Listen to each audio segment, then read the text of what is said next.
This is the thunderous launch of Season 2 Marvelous Minds Conversations with Creatives. I am the marvelous Marty McFly, your curator of chaos, guiding you through the uncharted territories of our sensational second season. In today's journey, we're stepping into the realm of an absolute juggernaut. At a towering 6'6", he is the total embodiment of raw power and refined finesse. A charismatic Colossus armed with a vicious right hand that can never miss.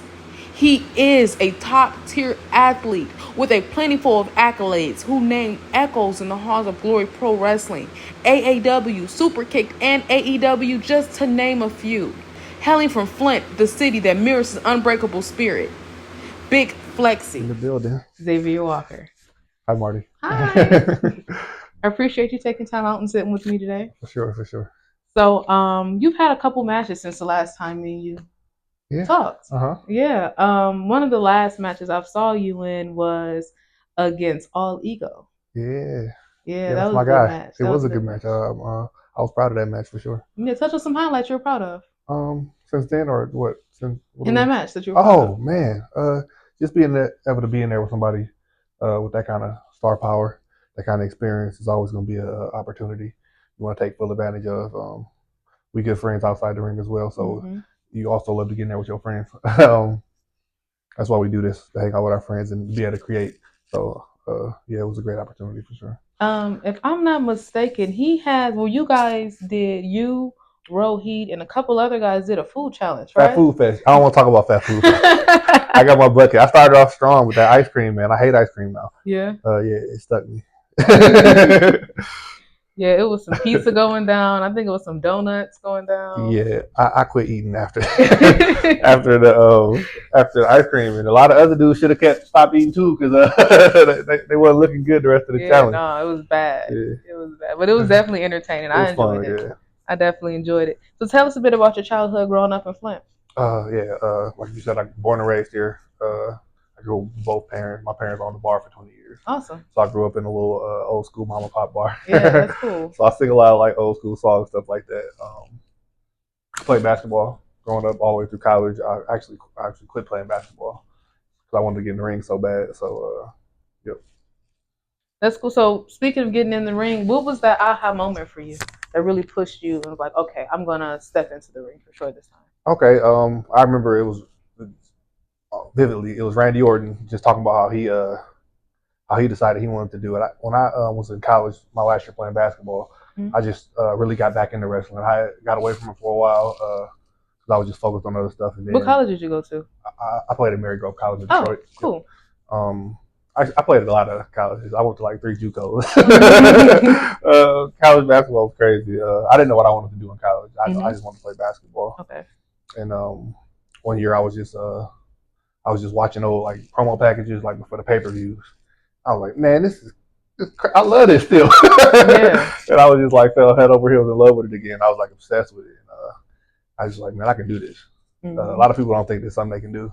And for a lot of people, it's not a thing they can do. But I thought I could do it, and I'm doing it now. Yeah, and you're doing a great job. You've been wrestling for what, 8 years now? Yep, 8 years. 8 years. So yeah, you got a little skin in the game. A little skin in the game. I've been around, man.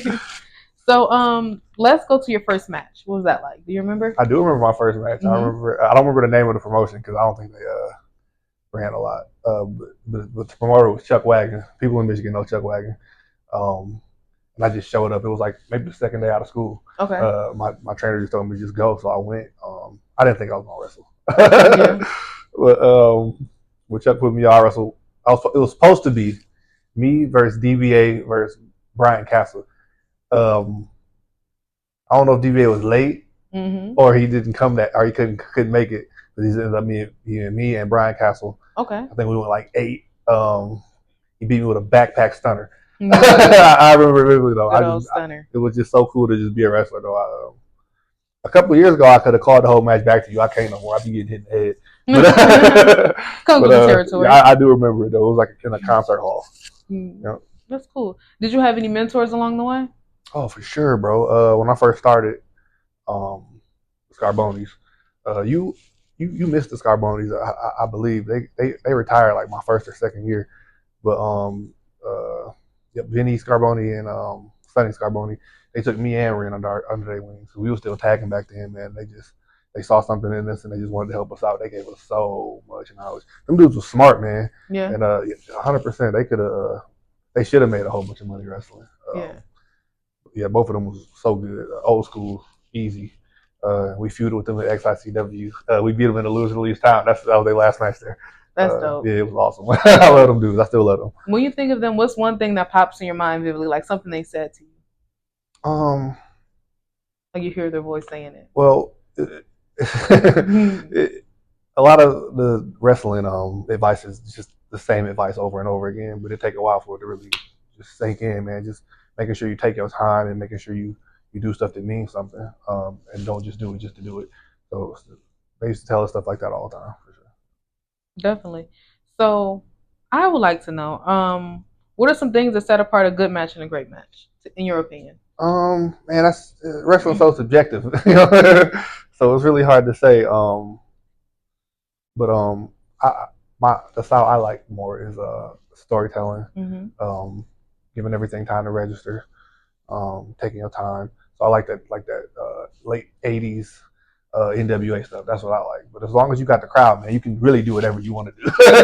So that's my style that I like. A lot of people do other styles that I don't like as much, but they work just as well or better. So that's hard to say. That's honestly a subjective question. Is there any matches that stick out to you during that time? The '90s, dude. Yeah. Well, it was really '89, but Ric Flair, Ricky Steamboat, Chi-Town Rumble. That's my favorite match. Oh yeah. One of my favorite matches. That one and Shawn Michaels and Triple H had a match on Raw. I think at the end of 2004. It might have been the last Raw 2004. Man, it was so good. It was for the world title in Texas. The crowd was just on fire for Shawn Michaels. So, but in the '90s in general, the first Hell in a Cell match, I really like that.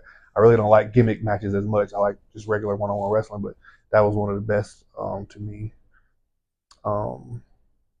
Yeah, that's probably my favorite. One of my favorites. That's pretty cool. Yeah. So how do you manage a work-life balance between wrestling, being a dad, like work full time? I only work part-time now, so that helps a lot. Yeah, that's great. But it's not really a balance. You give the things that you're giving your attention to 100% while you're giving it to that. So I give my kids 100% of me when I'm with them. When I'm on the road, I give that 100% of my time as well. So I wouldn't even call it a balance. It is tough keeping everything moving because nothing ever stops. It's just constantly something. But I feel like I'm doing an okay job. All right, that's pretty fair. Pretty fair. So with your chaotic schedule, how do you stay mentally sharp? Working out help a lot. It's part of the business one and two. It's just take your mind off stuff. Sometimes right immediately after the gym, I'll freak out. While I'm there, I feel pretty good most of the time. I try to do mindfulness. My watch will yell at me every once in a while to take some breaths. I'll try to listen to like rain noises and just relax sometimes when I get a little second to have downtime. Yeah, just making sure you just find a way to take time for yourself is important. Sometimes it feels selfish when you do that, but you got to take care of yourself first, right? Yeah, absolutely. It's something you actually shared with me in one of our first conversations. You said sometimes you got to be a little selfish. The one you deleted? Is that the one you talking about? But, yeah, you said that to me, and since then, I won't say I'm necessarily being selfish, but I'm being mindful with my time. Gotta do you first. Yeah, exactly. Because if I won't put me first, who else gonna put me? Nobody. First? Nobody so that's will. The biggest thing. So in the 8 years that you've done this, what would you say is your most challenging and also exciting aspect of being a professional wrestler? Man, being a wrestler is so crazy. I say that all the time, but I don't think I say it enough still. It's super hard. Aside from just it hurts. I mean, I take a lot of bumps and bruises, dude. Everybody has if you're gonna do this. That's the first thing when you sign up for this, you know you're gonna get beat up, no matter what. So yeah, just trying to take care of your body, and just the grind of being a wrestler and having goals, and maybe they don't happen exactly when you want them to or how you want them to, and just dealing with that. That's anything in life is tough, but as long as you stick with what you're doing and you're confident in yourself, I believe in myself 100%. Absolutely. So that's really the toughest part is just the mental part. Physical part sucks too. Just trying to stay in shape and deal with these nagging injuries you have. I feel pretty good though. I blew my knee out in 2019, but ever since then I've been fairly healthy. So what were some things you focused during rehab for your knee? Mobility stuff, because when you have an injury like that, you want to make sure you regain your full mobility, as to not be injured again. But I was just so focused on getting back in the ring. I probably came back a little too early, but I'm fine now. Just trying to stay mobile. That's one of the things. When I played basketball, I had to think about. I was just playing so much that I was doing super athletic things all the time, and I was playing every day. You can't wrestle every day if you want to do it for a long time.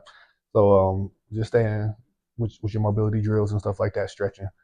I think I'm as athletic as close to anyway as I was. I'm also 33 now, so I'm not gonna move like I did when I was 20, but I think I'm doing okay, better than most people for sure. Yeah, y'all look crazy, some of y'all. I plead the fifth. Not about to get me in trouble and get me canceled. Plead the fifth. I just said crazy. I didn't say no specific type, so I can't say I'm body shaming nobody. Some of y'all just look crazy. But you also mentioned the physical aspect as well. So like, who has given you the hardest chop? Dude, I don't know. I really be the one chopping people hard. Carl chop hard. Yeah. Huh? I can see that. Yeah. Carl's strong though. Yeah, he's huge. Well, all of you guys are huge. You ain't that big, bro. Well, he's normal size to you. I'm the biggest one. Yeah. I'm 4'10", so you guys are massive to me. I'm like the little baby squirrel with you guys. So, are there any tags that you form that play a critical role in your career? Like ties with people, or like like Super True, Super Future. Man, Super Future was. I've been in a lot of tag teams actually, but most notably with Ring Super Future. Super Future was awesome, man. It was a good tag team. I love tag team wrestling, and then me and Carl tagged for a long time with Glory. Still ain't nobody beat us, undefeated still. But I had to end up whooping his ass too. So it'd be like that. Those are and they were so different too. Because Super Future really a babyface tag team. Honestly, we can work both, but I feel like we did our best work as baby faces because I got a sick hot tag and Ray just sell his ass off. But and me and Carl was just like monster heels. So it's definitely different styles, and that's part of the art of wrestling. You need to be creative in different ways. You got to figure out different ways to do different stuff. And those are my two favorite tag teams for sure. Absolutely. So how are some ways you manage your brand as a wrestler? As Big Flexy. What are some ways you Well, I am Big Flexy. A lot of people do have to change who they are, but I just be me, and people seem to like me. But social media. Every wrestler's supposed to be on social media. You got to get your merch, and just try to be as many places as you can. When you're not around, ain't nobody thinking about you, and you want people thinking about you as much as you can have them. So yeah, just staying busy. Yeah, for sure. I lost what I was about to say, and it was really good, but I believe you. Yeah, it'll come back to you. It'll come back at a random time. So you do a ton of charity work. Over the summer before last, you partnered with Leader Quality and the Pistons, where you guys painted the second mural. So can you share the inspiration behind the project? That was my cousin's brainchild. He was working with Nike. He was working with the Pistons. Shout out to Jamerson Green. What up, Jamerson? Our mothers were twin sisters, so we've been around each other since day one. We're about 2 months apart, but we grew up together. Yeah, like brothers. My brother, yeah. And he just wanted to. He moved to New York a while back. He got a great story. It'd be cool if you talk to him. He got a crazy story. Just got up and moved to New York one day. That's how it be. Yeah, life is really grand up auto. He doing great now though. But he just wanted to come back and just get a city something. He played basketball with me, so it was important to just give somebody a place to go and have that outlet to have basketball, and not only have that, but have it be something beautiful. A lot of people don't have great courts around here or places to go that look nice and they can be proud of. So he wanted to do something like that. And he did, man. He did it twice. He did 2 beautiful courts. We worked hard on them courts. So much paint. So much paint. And he just he had never done murals before or anything like that. Really? That's nothing. That's dope. That's really dope. Yeah, and it turned out great. I'm happy I could help him with that. It's always great to have your friends and your family and be able to help them put their dream in action. Absolutely. So I appreciate the opportunity to do that with him. For real. Yeah, definitely help him bring his vision to life. It's awesome. It's awesome. You guys also have a back to school drive coming up towards the end of this month. We do. We giving stuff away. Y'all come to the show. Yes. August 23rd at the Sylvester Broom Empowerment Village. We doing a show. Ren Jones, he works there. Mm-hmm. He does a lot of work with the children as well. So yep, it's a free show. Just bring the kids. And not only is it free, we giving you something. We paying you to be there. We giving away a free shirt, uniform shirt vouchers to everybody, all the kids that come. That's dope. So yeah, it's gonna be great for the city for sure. I hope we get a big turnout. That's dope. I know everything's going to turn out awesome because for sure. It's genuine love that's just being poured back into the community. You guys have done this how many times now? Oh, I don't even know now. Probably about 5 or 6. Yeah, because I went to the one last year. Yeah, and that was a good time. You guys gave away bikes too, didn't you? Yeah, was it the Christmas one? Yep, it was the Christmas. Yeah, we gave away a whole bunch of toys. 300 toys probably. Yep. Yeah, it was really nice. Tagged that show.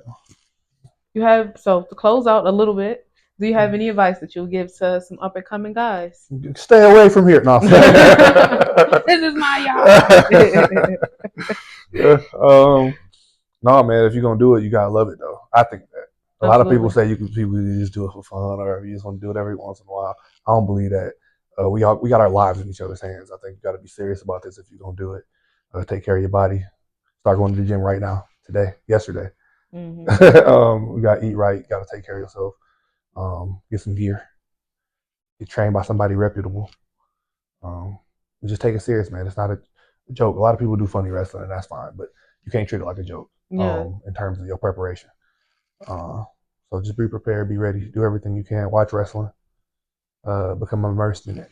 Absolutely. Are there any schools that you recommend guys check out there that are not currently wrestling? Can-Am's great. Of course, Josh Alexander's their head trainer. He's one of the best wrestlers in the world, so you can't beat that. I trained at the House of Truth. That's one of the schools that a lot of people go to around this area. It's been putting out great talent forever. That's all I can think of. I don't be around like that no more. Okay, no worries. But those are both close, and they got a good history. Yeah. Absolutely. So you touched on it a little bit, but I would love to end this interview on a hot take. Okay. Given the heightened awareness of mental health in recent years, how do you prioritize and address the mental well-being for yourself, considering the unique pressures and challenges that comes with your career choice? And life in general. I go to therapy for sure. I got a great therapist. I'm not going to say her name. I don't know if I can do that, but she's awesome. I talk to her as much as I can and just try to set goals and make lists and take time for yourself, man. Nobody got a real concrete plan on how to take care of your brain. But you just do the best you can. I think I'm doing way better than I had been doing at certain points. That's awesome. So I think it's just important to just, you know what I'm saying, be self-aware. And thankfully, therapy's lost that stigma that it had at one point for the most part. And most people are getting back around to that. But it's important to talk to people and just take care of yourself. Yeah. Absolutely. Well, are there any social medias that you would like to plug? The Xavier Walker on Twitter and Instagram. Yeah, I got a TikTok, but I don't even know my name on there, y'all. Yeah. Wait, I just made it, so. Okay. But just put my name in there. You be dancing on TikTok? Not yet, but I'm about to. I will be soon. I gotta figure out how to use it, man. I got that mid-millennial brain. I gotta figure out how to use new stuff now. So yeah, I tried and I just was like, no, gave it up. I'll leave it to my nephews. I'm the auntie. I got to leave it to my nephews. Yeah, just watch me slam people on the internet though. Absolutely. For sure. Thank you for tuning in to Season 2, Episode 1 of Marvelous Minds Conversations with Creatives. Remember, the ring is more than just a battlefield. It's a canvas where these creatives paint their stories. If you enjoyed today's episode, don't forget to like, comment, and subscribe for more superb segments. I am the marvelous Marty McFly. And until next time, stay ringside and always stay marvelous.